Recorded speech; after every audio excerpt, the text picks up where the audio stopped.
কি হয়েছে? কথা কর না কেন? কি বলবো? আপনি কি করবেন এটা আমি কই দেবো? আপনি কিছু বুঝেন না? কিছু বুঝেন না?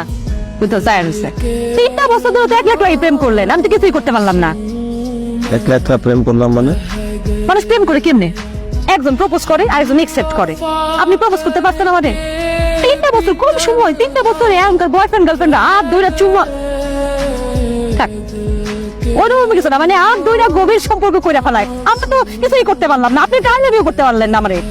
কয়দিন আগে আমি নিজে সাহস করে আই লাভ ইউ কইলাম, প্রেমের প্রস্তাব না হয় দিলাম, প্রেমের প্রস্তাবটা আমি কেমনে দিমু? ওরে তুমি তো সবই বুঝো, আমি তো চাকরির জন্য কম চেষ্টা করি নাই। চাকরি পাইতেছি না, বিয়ের প্রস্তাব কেমনে দেই? চাকরির সাথে বিয়ের সম্পর্কটা কোথায়? আমি কি আপনার একবার বলছি আপনি চাকরি না পেলে আমি বিয়ে করবো না? আমি তো অন্য গার্লফ্রেন্ডের মতো না, আমি তো আপনার সমস্ত অবস্থায় যে কোনো অবস্থা আপনার বিয়ে করতে রাজি। আর সেটাও না।